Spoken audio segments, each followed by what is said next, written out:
When it comes to making money, very few franchises are as accomplished as Super Smash Bros. For a very good reason. It's unique, the controls are tight, the characters are all from their own immensely popular IPs, and they've never had a balancing issue ever. Not once. You can't prove this in a court of law. But like every major success in just about any business venture, imitation is practically guaranteed by other developers who just want a few gallons from the same cash cow. And when you see the money this franchise brought in, can you blame them? Platform fighters are such a complicated idea. The weight of the characters, the complicated movesets, the unique stage design, the mechanics that are specific to every single fighter on the roster. It's a miracle Nintendo was even able to figure it out back in 1999. Unfortunately though, speaking to you from the future, I can say with my entire chest that within the 26 years that followed, very few companies were able to do the same. But the punchline is that a lot of them tried. Today, we're going to be diving into the obscure world of Smash Bros. Clones. Some will be great, some will be awful, and one of them is going to be so good that I will genuinely get mad. So without further ado, can we talk about this? One of the major draws of the Smash Bros. Franchise is the usage of already popular characters. Unfortunately though, no other game company has a roster as vast or important. But what if a non-game company came out of nowhere and threw its hat in the ring? It's Straw Hat, if you will. Battle Stadium D.O.N. is a platform fighter that features Dragon Ball, One Piece, and Naruto, three of the largest animes ever. It was released in 2006, and somehow all three of these animes are still alive and thriving today. Am I right, guys? Yeah! Kill me! I actually played this game a lot as a kid, and back then, I loved it. Obviously, as a snot-nosed child, the mere concept of being able to play Goku versus Naruto or Kakashi versus Mid was genuinely enough to consume my life, even though I cannot read Japanese. The gameplay in this one is very unique, but not entirely for the right reasons. There's your basic melee attack button, your special button, which costs meter, your super button, which you can only use when you have a lot of meter,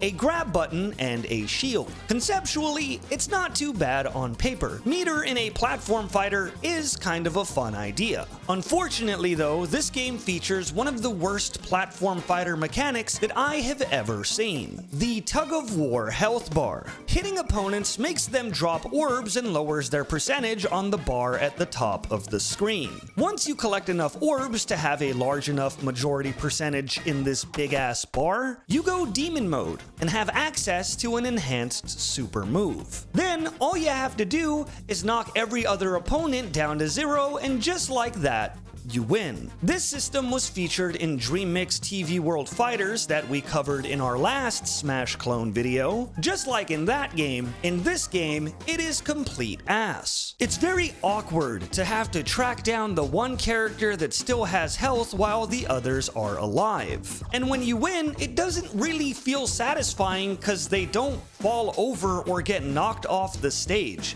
The match just ends. The demon mode mechanic is kind of cool though. Goku's normal tiny spirit bomb turns into a massive nuke that takes up half the screen, and I just think that that's kind of awesome. The characters all feel different, but some are clearly better than others. Naruto characters are incredibly limited and have pretty bad hitboxes. Meanwhile, Luffy's goofy ass can hit anyone all the time because that boy is stretchy. Last thing to mention here, unlocking characters in this game is incredibly annoying. You have to play the single player arcade mode and successfully complete a random mission objective, which again, I can never read because I don't speak Japanese. And if you get lucky and complete the objective, you get slot machine tokens which you can use after completing the arcade ladder. If you're lucky, you can unlock a character, and if you're not, you don't.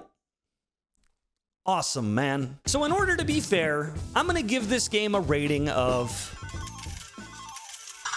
Ooh, Ooh, a 7, that's not bad. The next game is going to break all of the rules of this video, because technically speaking, it's not a Smash clone at all. In fact, this game came out before Smash Bros.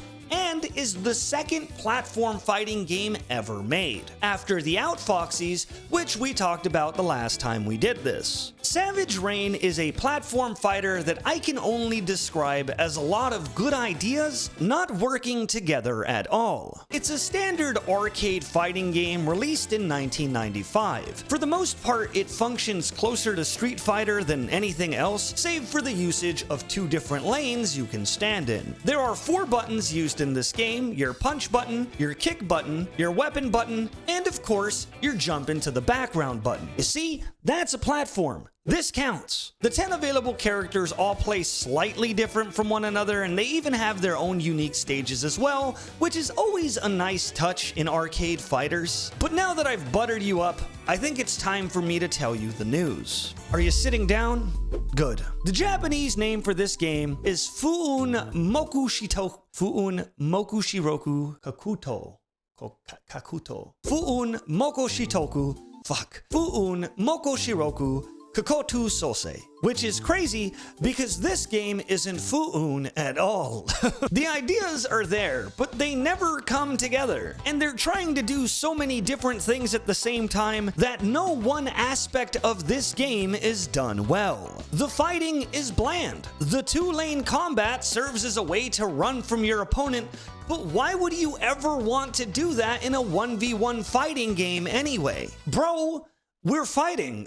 Every character has their own unique weapon, which you can throw to hit opponents from a distance or use to hit back your opponent's projectiles, and they all have their own special moves, which can range from somewhat overpowered to entirely useless. The best part, though, is that the special move inputs in this game I'm not bad at fighting games, okay? I'm blue rank in Tekken. I got there with a 51 game win streak, but these inputs just aren't feasible. Imagine playing an arcade game against a person that is trying to actively hit you with anything. And you have to hit forward, half circle back, forward punch. Oh, okay, that's not too bad. You're different. Cool. How about forward, half circle down, up, punch plus weapon? Is that input too easy for you? Alright, wow, I didn't know we had an FGC celebrity in the building. But how about this one? To the untrained eye, it looks easy. Quarter circle back, neutral, quarter circle forward, diagonal up forward, punch. But when you look closer, that's not a quarter circle. It's a 1/3 circle. 1/3? Bitch, I haven't done trigonometry since the early 2000s. I ain't starting again. But all of this would be an easier burden to bear if the game didn't also commit the ultimate sin in arcade fighters. The sin of input reading, where the CPU can perfectly dodge your attack the exact frame that you pressed your button just because it decided to be an asshole. And the CPU can also put in any of its special moves instantaneously whenever it wants. So you're basically going against the godliest gamer in history using hacks while pulling out your protractor to make sure you get 1/3 a circle and don't accidentally hit 1/4 a circle, because if you do hit 1/4 a circle, you're just gonna have to stand there while Joker tears your ass in twain. And not the good Joker either.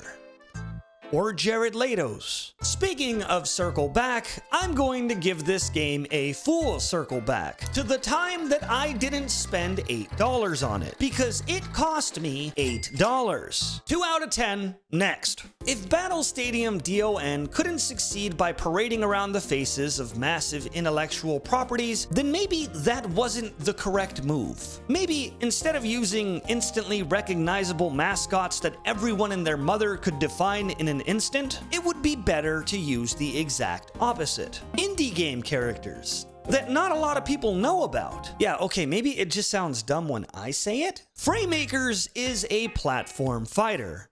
It is just a platform fighter. The game is in early access, so it's currently as bare bones as it gets. There's no single player mode, no challenges, a very small roster size, and not a ton of stages either. But the pieces that are done are kinda decent. The buttons are standard for the most part. Your basic attack button, your special button, a jump button, and a block button. But what this game tries to do differently is the assist button, which allows you to call in an assist-specific move from a larger roster of indie game references. It gives you a little more control over defining your playstyle, but due to the current incredibly limited roster of the game, there isn't too much variation, or at least that's what I would be saying if this game didn't have a Steam Workshop enabled where people can create their own unique characters and movesets alongside custom assists and stages as well,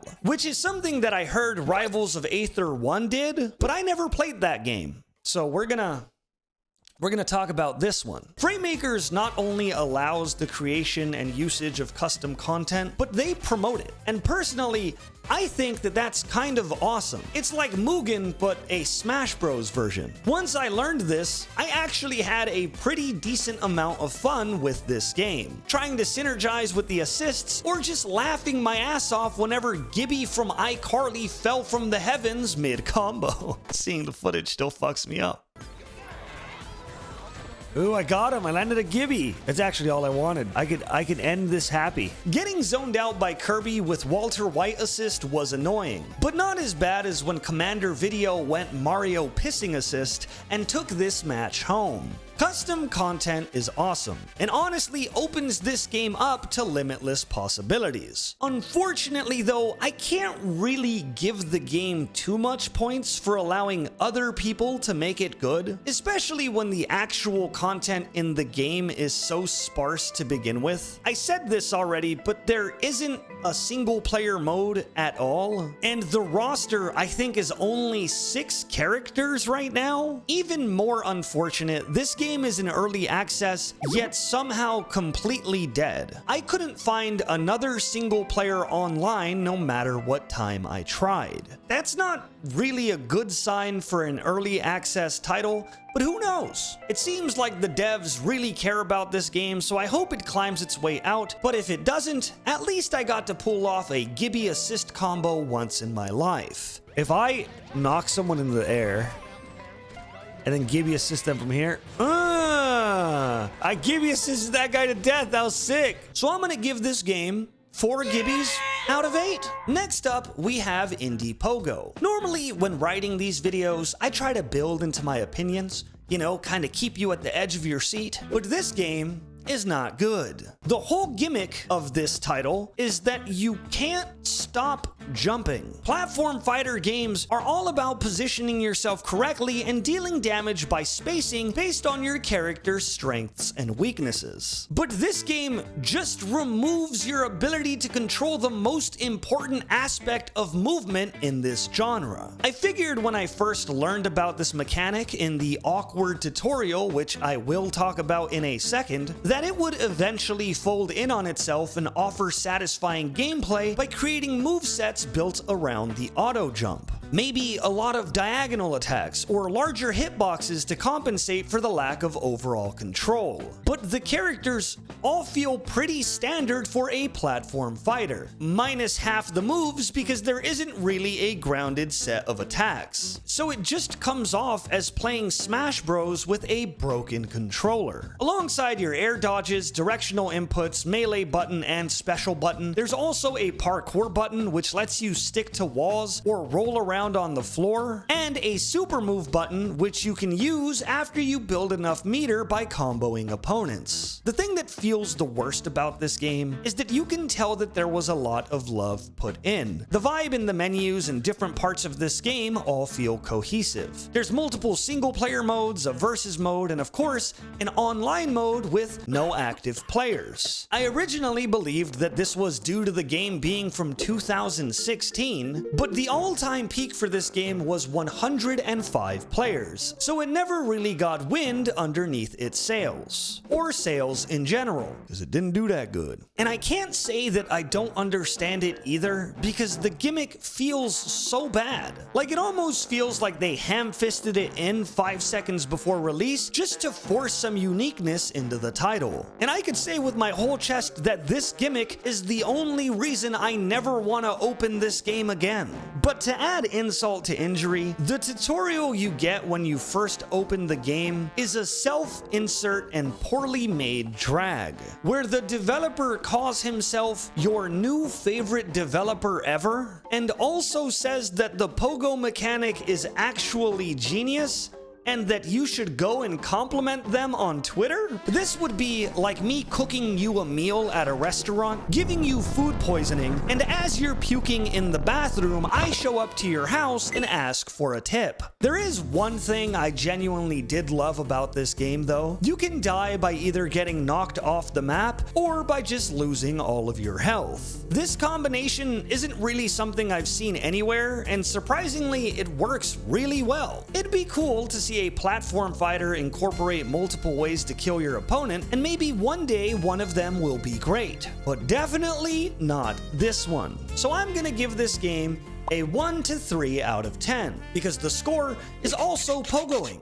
Now, this next game on the list is probably the one that most people wanted me to talk about, Multiversus, which tragically put out an update a few days ago saying that Season 5 would be the last official season, and that the game would be taken offline in the next few weeks. Also, my cat broke my camera, so for the rest of the video, I'm a PNG. I know, tragic. Strangely enough, I never really played this game until after the announcement, because if I'm being honest, it didn't really look that appealing to me. Everything looked floaty, the mechanics seemed confusing as a spectator, and even if I wanted to play, it ended up going offline for a couple of months during the apex of its popularity, only to apparently come back worse? From my very casual perspective, I can now say in a few hours of playing this game that I don't really like it in the state that it's in. Without even talking about the gameplay itself, there is more not game in this game than there is actual game. Menus that lead you to unlocks, microtransactions, skins to purchase,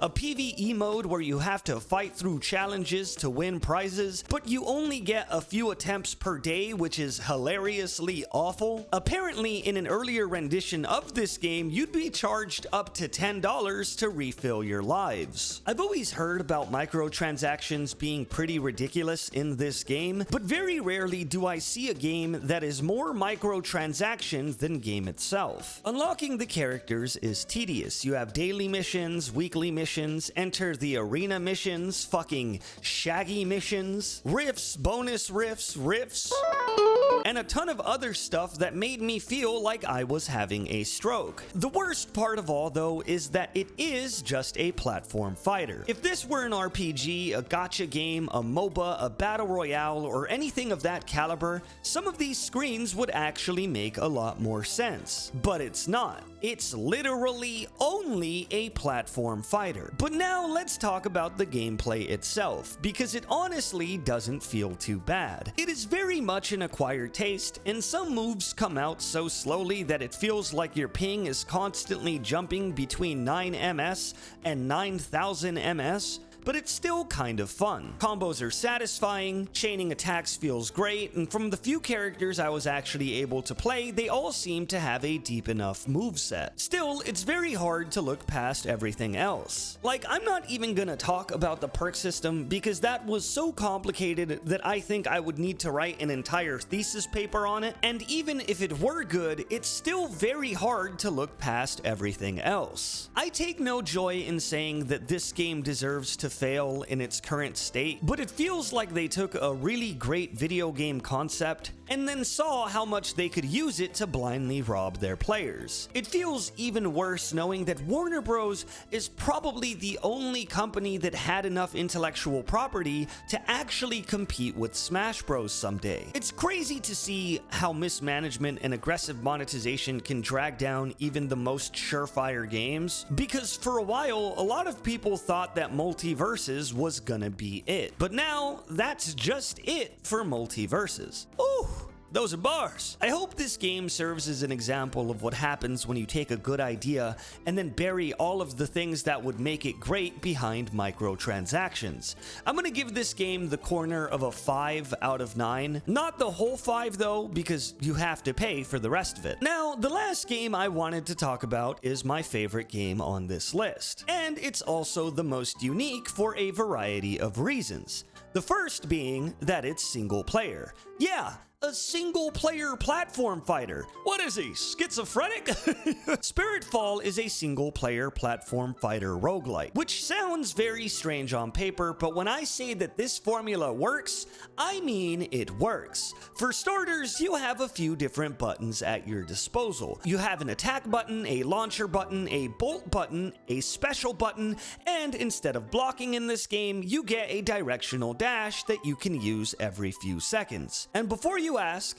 yes, you can wave dash. Look, Mom, I'm doing a Smash Brothers. Instead of having a roster, this game features one protagonist with 5 separate weapons to choose from, all with their own unique combo strings, playstyles, and ways to approach every single situation. And boy, is there a lot of situations. Enemies that only fly and shoot you from afar, bosses that try to face you in 1v1 combat or just outright jump you to skew the numbers to their advantage. Hell, there's even mini-bosses in this game that function primarily like an actual platform fighter, meaning they can only be killed by being knocked off the stage. This is arguably enough to make this a pretty badass platform fighter alone, but since it's a roguelike, the main selling point is the variety of builds you can get in your run. Essentially, every skill can be evolved by an elemental god, which changes the properties of the abilities being used. Your bolt goes from being a boring little arrow to a jumping slash you can use mid-combo. Your special goes from being nothing, because it starts as nothing, to becoming a lightning smash you can combo like Pikachu in Smash Bros. Ultimate. Your dash, which is essentially just a way to maneuver yourself when the run starts, can become a blink that deals damage, or a fire attack which can evolve your combo strings. And if that's not complicated enough, there's also combinations of abilities you can get to evolve each other, much like the duo boon system from Hades. When I first played this game in early access, there were only 4 weapons. Now, for the main roster of this game, there are 5 weapons, but you can unlock a bonus form for every single one of them, meaning there are 10 very unique movesets that you can play. If you're just someone who wants to play a platform fighter alone, yet somehow have every single second feel like it belongs in some highlight reel, Spiritfall is your game.